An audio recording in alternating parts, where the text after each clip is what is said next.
Hi, I'm Skylar Faith. If you have a small child or teenager, please don't be so quick to scroll. I'm making this video because of a video I saw of another family. They had discovered their child had epilepsy. This type of epilepsy is known as Petit-Mal or absence seizures. It's extremely scary because it's something that children cannot medically communicate in medical terms to where adults will understand it. A lot of times they'll go away once the kid grows up. I'm 22 years old. My absent seizure episodes are still not completely gone. So I want to make this video to help inform parents, aunts, family members, friends, people who have young children or teenagers,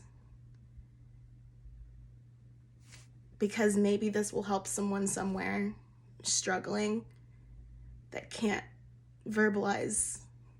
It's very common, extremely common, almost the exact look for absence seizures to be staring spells. So if your child is having staring spells in school, don't be so quick to diagnose it as ADD. I happen to have both. I happen to have ADD and epilepsy. These staring spells are similar to ADD, where you just, zone out and then you're right back in. The difference is that with ADD, you are a little more aware that you're zoning out, almost like zoning back in as a choice that you can make. But with absent seizures, those staring spells, they last about 10 seconds, 30 seconds, depending on the case, and you don't feel as much control. You don't feel that, oh, I can come back into this conversation anytime I want. Eyes are going to be key to paying attention to. When you look into their eyes, sometimes they are cross-eyed, sometimes they are fluttering, they're going back and forth. Sometimes it seems like there's a zombie.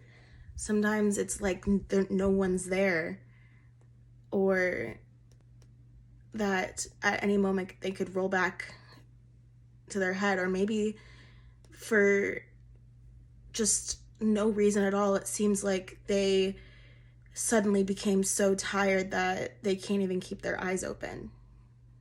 A lot of times there will be symptoms that are possibly, at first glance, unrelated, like headaches or migraines or having trouble seeing, or maybe it's not even having trouble seeing, but just vision problems, talking about their eyes somehow.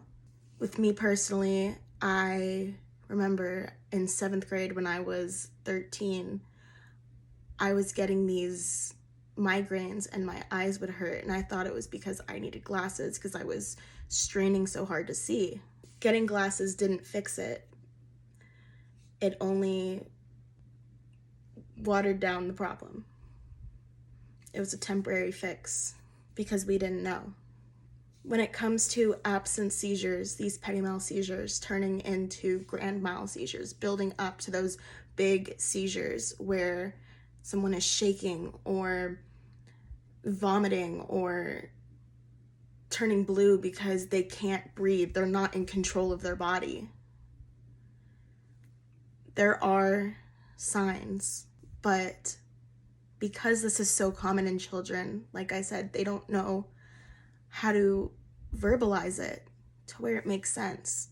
I know that I've been asked if I smelled something specific every time before I had a seizure. Or if I saw a certain color or tasted something metallic like blood.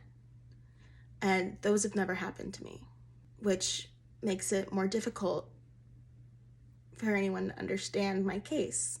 The only things that I could describe, and still, the only things I can describe is I zone out for 5 seconds and then I zone back in. And I'm like, that was weird, okay. I'm gonna keep doing what I'm doing. And then I'm focused on what I'm doing, and then it happens again, but for a little bit longer. And then again for a little bit longer. And I'm thinking I'm just off. And then it keeps happening.